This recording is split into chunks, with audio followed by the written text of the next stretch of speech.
Welcome, we're WisdomTree, a provider of commodity exchange traded products. Today we're presenting our commodity outlook for the following year. The title of our outlook is The Shift in the Economic Cycle and Greenflation to Support Commodities.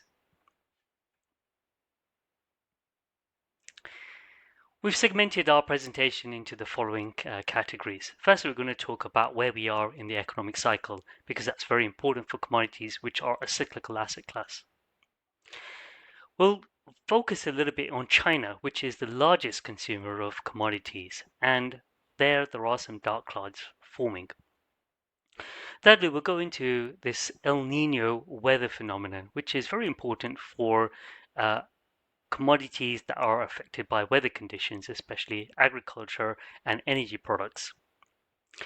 We'll go into our outlook on oil, which is one of the largest and most liquid commodity products out there, and gold, which is equally large and liquid and forms a large part of most people's commodity portfolios. Then we'll shift gears a bit and go into some of the longer term drivers of commodities, what we term a green arms race. At the moment, we're seeing a transition from an energy standpoint from traditional hydrocarbon energy forms of energy to more renewable forms of energy. As that process takes place, that will shift the dynamics of the commodity markets. So let's start off with that cyclical recovery. It's clear that the economy has turned a corner and we've been almost a year into a recovery. One of the ways of measuring economic performance is looking at composite leading indicators, CLIs. You can see that here on the chart, the dark blue line, which you can read on the left-hand side axis. In the latter parts of 2022, you could see that clearly had troughed and started to turn upwards. Other cyclical asset classes like equities have been on a recovery path for many months now, and it's looking like commodities are also joining in with that. We've seen significant rallies in oil prices and some metal prices in recent months. Commodity prices on this chart are on the right-hand side axis, and you can see that that's clearly made that upward turn. Not quite to the extent that the equity markets have done, but they're in the early phases. Now, that's not entirely unexpected. Different assets move at different speeds. While both equities and commodities are both considered cyclical assets, equities tend to be early cycle performers, whereas commodities tend to be late cycle performers. And that's shown here in this chart. What we've done is looked at economic cycles and split a recovery period into two halves, early and late. And we can see here with commodities, the bars on the far right hand side, commodities tend to do the best in the late phases of the economic recovery. Whereas if you look at equities, they start to perform way earlier. Actually, they start to perform in the late phases of the recession, just before the recovery is even started. So their cycles are somewhat asynchronous. That's what makes commodities a great diversifier when adding to a portfolio. But right now is the time for commodities. Right now, we're heading into the later stages of a recovery. Now, as we go into this cyclical recovery, we expect the more cyclical commodities to actually do better than the more defensive commodities, which is very logical. What we got in this chart here, once again, is those composite lead indicators. But we've overlaid that with the gold to copper ratio. Now, gold is a defensive asset, and it's probably one of the best performing metals so far this year. Gold as a defensive asset has seen a lot of strength because of the high degree of uncertainty around economic affairs, how quickly the recovery will take place, and still a lot of people have been hedging with that metal. But as we get further into the recovery, we expect the cyclicals to take over, and therefore the gold to copper ratio will start to reverse, and we'll start to see copper performing more strongly. Now, while we have a certain degree of comfort that the global economy is going through a recovery, there are some areas of doubts, and one is China. We started the year off with lots of optimism around China's reopening after its the economy is effectively shut over the COVID-19 period. But that those China's performance has fallen short of expectations. And what we have seen is that the stimulus that China had previously offered in most other recovery periods really fell short this time. And if you look at aggregate financing to the real economy, so that's a sum of credit offered to the economy, that has been decelerating in recent months. So the July reading for aggregate financing was one of the lowest since 2017. Now, what we have seen is that commodity demand, and here we're looking at copper, is very sensitive to the amount of financing offered into the markets. You can see here we've plotted aggregate financing and copper demand. Aggregate financing was smoothed over the 3-month moving average, and when that decelerates, we often see a deceleration in copper demand, obviously with that lag. That's what's the historic pattern, but we know that China doesn't follow the script, and try to emulate the past each and every time. And now, what we know in China is that spending on grid infrastructure, which is very important for electrification of its energy consumption, which we'll talk a little bit later on when we talk about the green arms race, that's really accelerating, and that grid expenditure is going to be very copper intensive. So as grid expenditure is going up, we actually expect copper demand to actually increase and defy some of the broader weaknesses in traditional sources of demand for copper.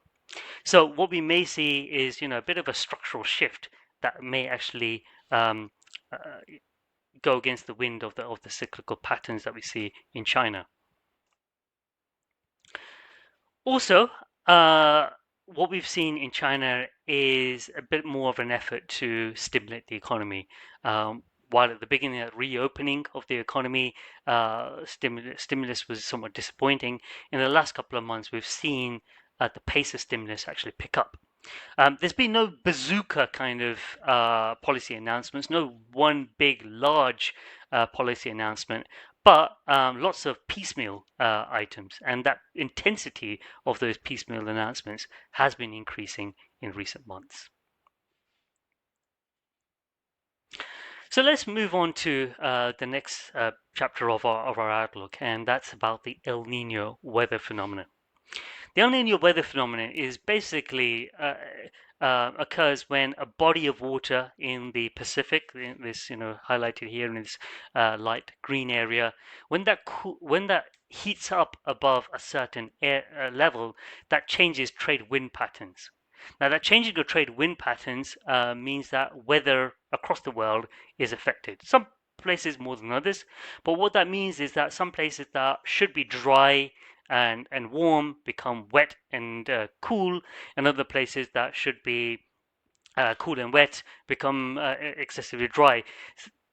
That has a serious impact on crop yields, for example, but it also has an impact on energy demand. Places that normally need heating up may not need so much heating, but other places that don't normally need cooling through air conditioning, suddenly need that cooling.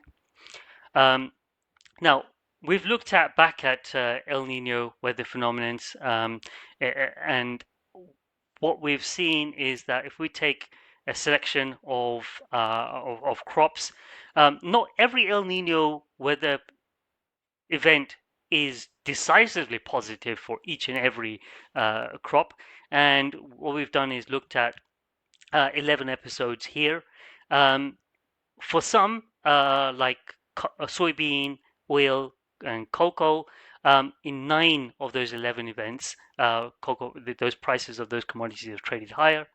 For other ones, it's been somewhat, a little bit less. So it is a bit of a mixed bag. It's not guaranteed that prices will be positively affected in some circumstances, depending on the time of the peaking of the El Nino weather phenomenon and the point in the crop cycle. You could actually have a negative impact on price because yields actually improved of the crops. But what we can guarantee with the El Nino is we're going to see price volatility of those agricultural commodities. And indeed, as I said, El Nino actually has an impact on demand for energy as well.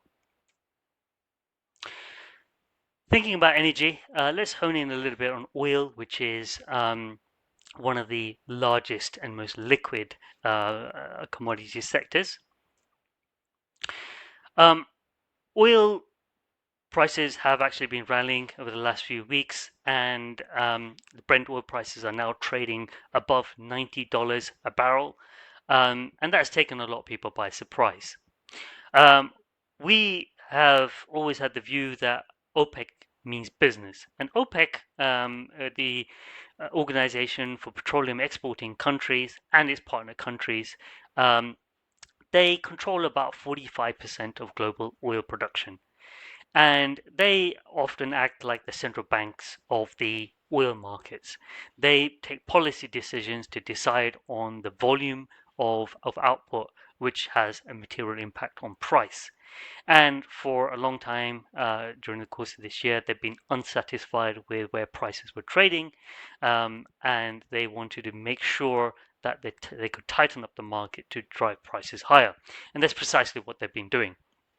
Saudi Arabia and Russia just last week have announced that they're extending their production cuts, and they're removing close to 2 million barrels of oil from the market. And you've got a global oil market of around somewhere between 97 and 100 million barrels per day. Removing 2 million barrels per day is a significant amount of that. And you can see here on this chart, we got the OPEC oil production on the right-hand side axis, and you can see that that's taken a bit of a nosedive down. On the left-hand side axis, we do the year-on-year changes, disaggregated by Saudi Arabia, UAE, Venezuela, Iran, and then the rest of OPEC. And you can see here the impact that Saudi Arabia's changes have made on this. It's making massive cuts to production. But it's not just Saudi Arabia. Lots of OPEC countries are unable to actually meet their individual quotas either at the moment. They struggle to actually make the quotas that they've been set, and therefore production is down pretty much across the board.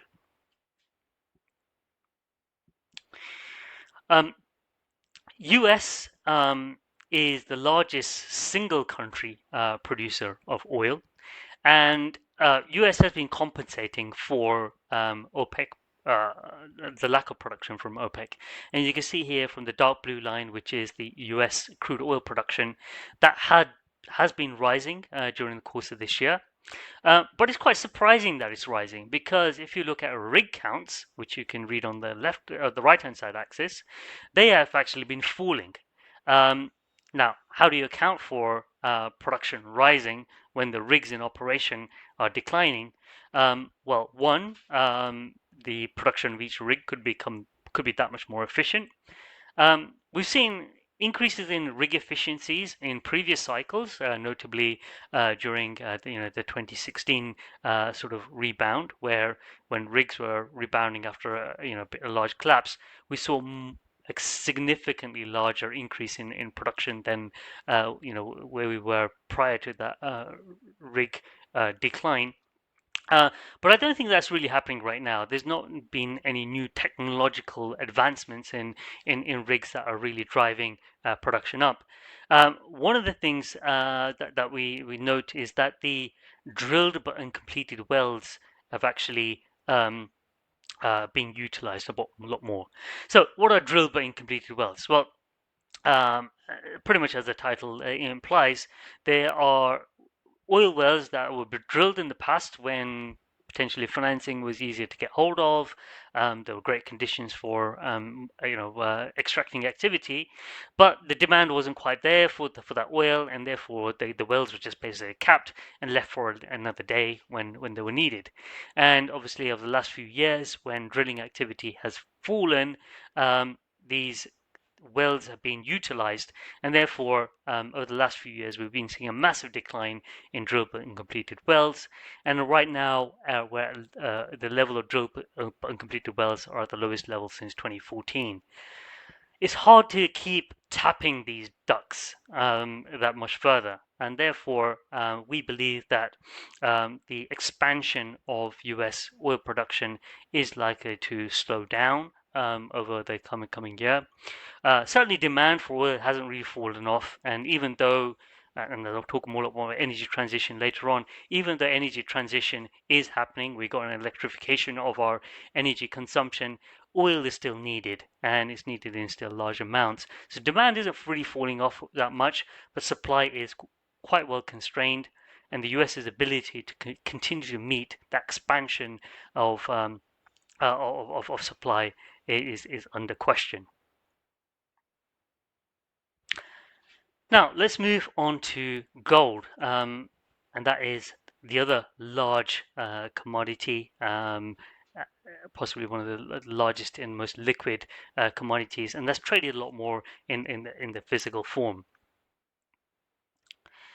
Now, we at WisdomTree have developed a model for looking at gold prices, and let me give you a quick introduction into that model. Gold is quite an unusual asset, as unusual commodity. The forces of supply and demand of the physical tend not to matter so much for pricing. In fact, gold tends to operate a lot more like a pseudo currency, and the sorts of things that move currency prices, like say the dollar or yen, tend to matter a lot more for gold prices. But there are many things that people talk about that should be moving gold prices at any point in time. We took the approach just under a decade ago to take as many variables as possible we could possibly find that move gold prices and to put them into an econometric model. And by doing that, we can condition for the things that actually really matter the most, and the things that matter the least for gold prices that will come out statistically insignificant in an econometric setting, we can discard. And through doing that, we come up with a very parsimonious model with just 4 major things that drive gold prices.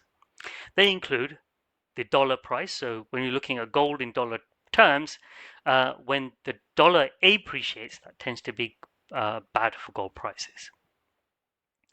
Gold tends to move positively with inflation. So as inflation rises, gold prices increase.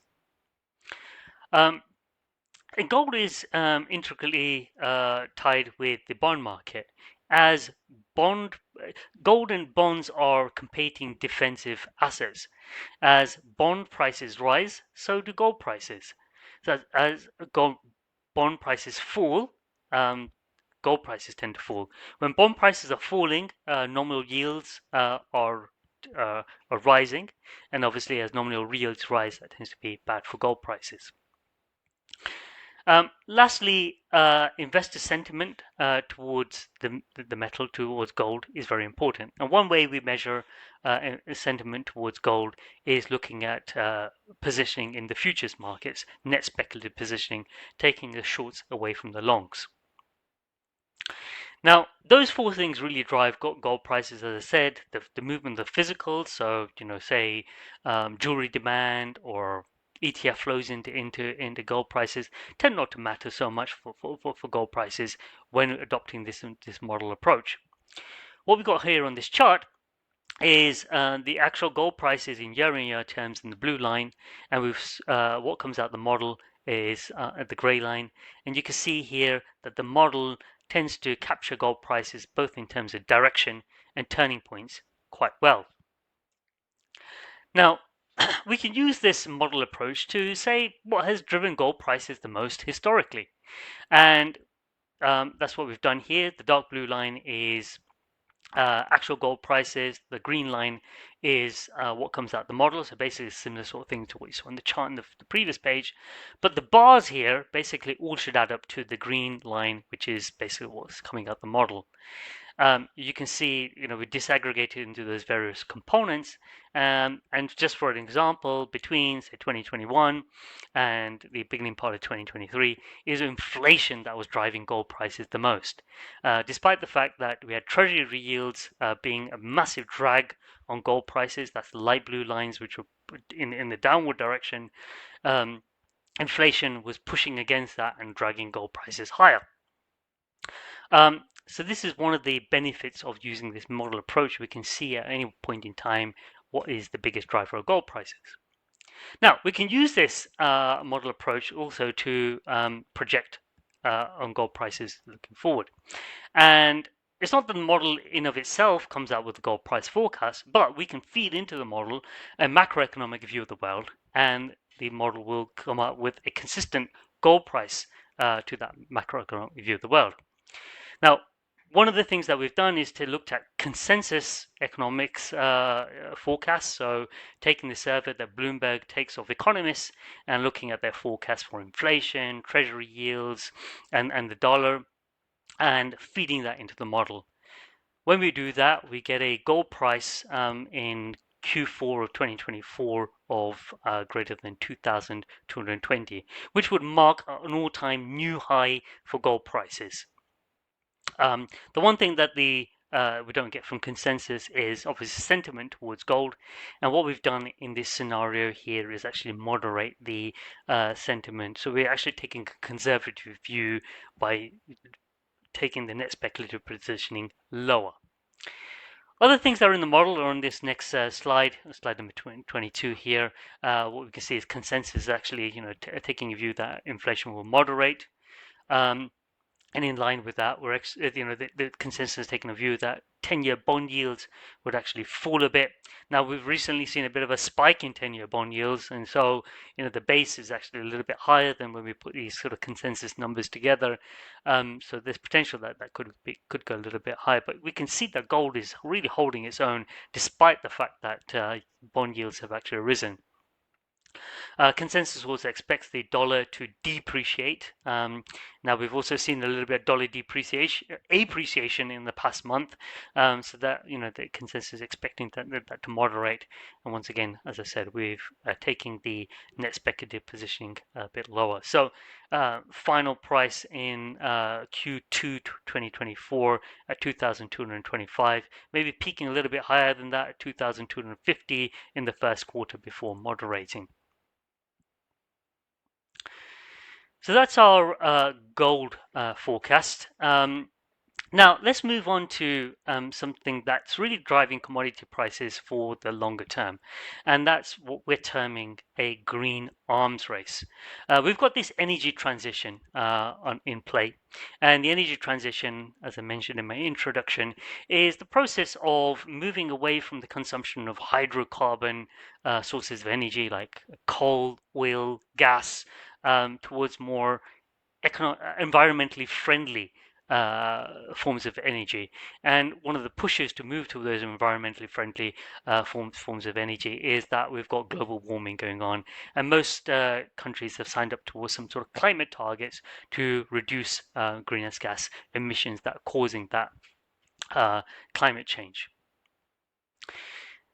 It turns out that commodities, certain commodities, are absolutely instrumental in making that transition. So yes, as that transition happens, you're going to get less consumption of the hydrocarbons, coal, oil, natural gas, but certain commodities that are important for the technologies needed to decarbonize our behavior, our energy consumption, our transportation needs are very important.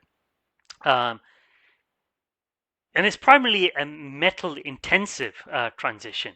copper, aluminium, nickel, cobalt, lithium are examples of metals that are going to see an increase in demand. What we got here on this chart, the top bars here are the 2020 demand for those individual metals. The bottom bar on these is our projected 2050 demand for those metals if countries adhere to what we call a 1.5-degree scenario, which is basically limiting increases in temperature to 1.5 degrees above pre-industrialized levels. Now we see for copper that would easily more than double the demand. And in cases like lithium, we could see almost an 8-fold increase in the demand for lithium.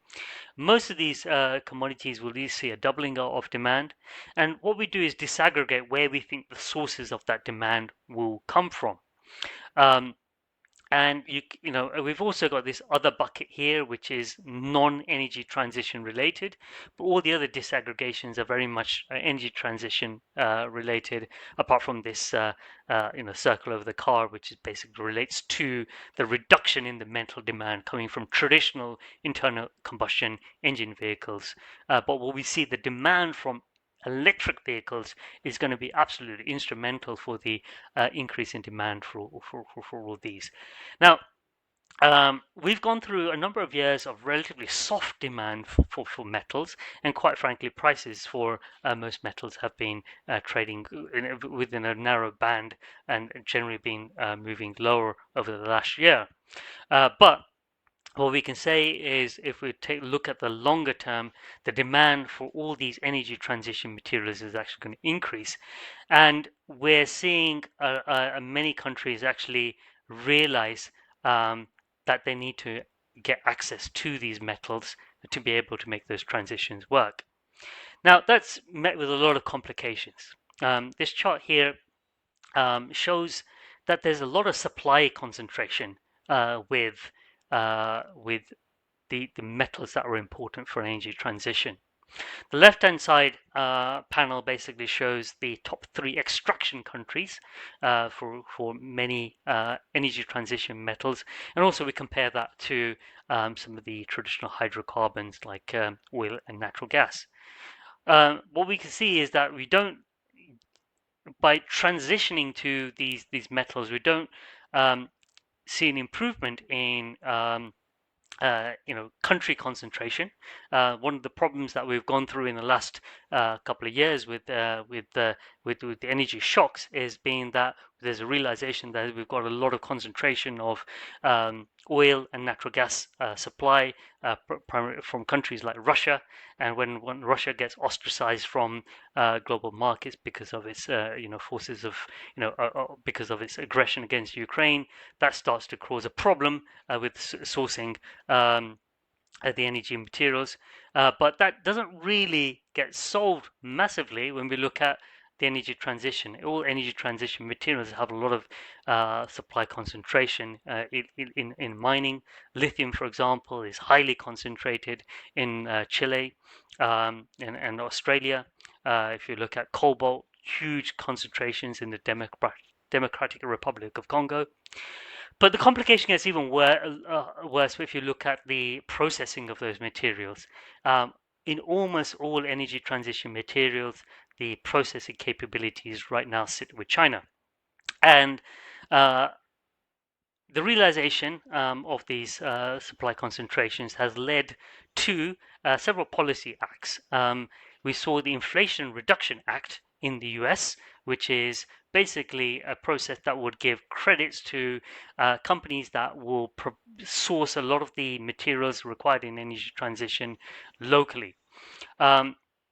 We've had the Repower EU in the European Union, which is largely a response to the Russian Ukraine war.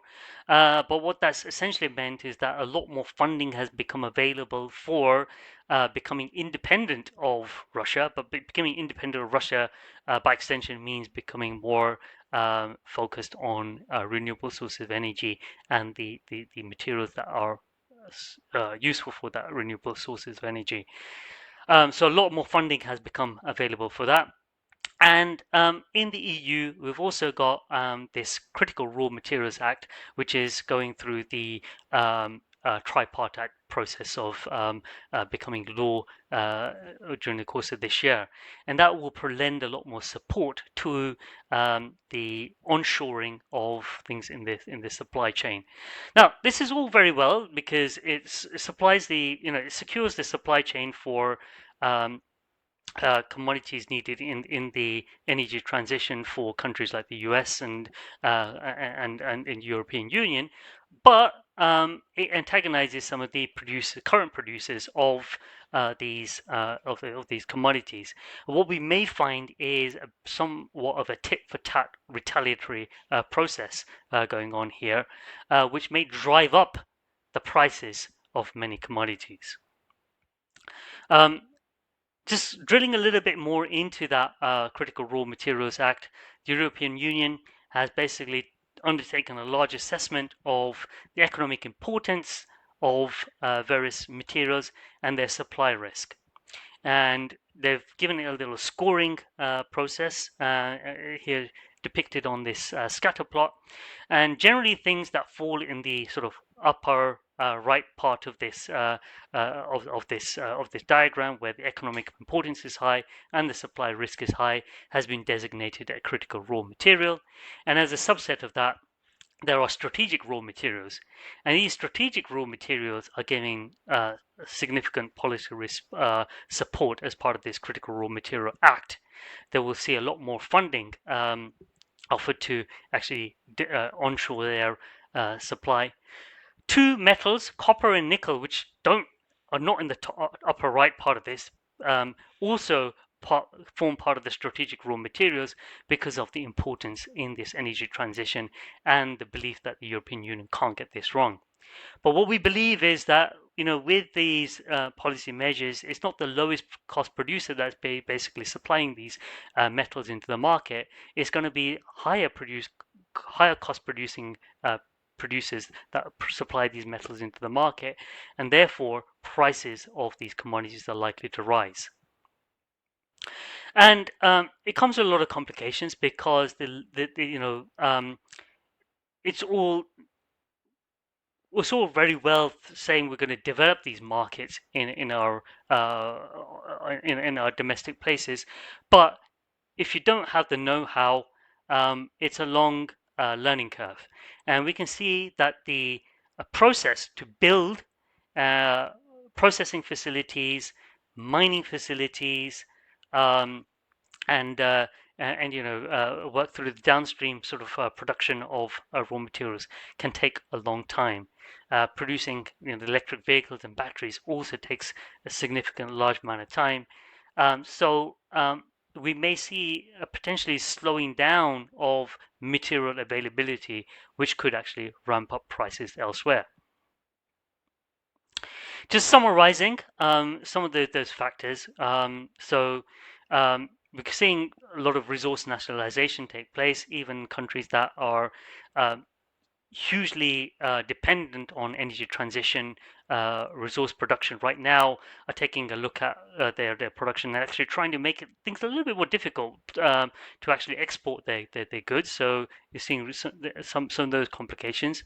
Reshoring and onshoring as a result of the Inflation Reduction Act, the Critical Raw Material Act, for example.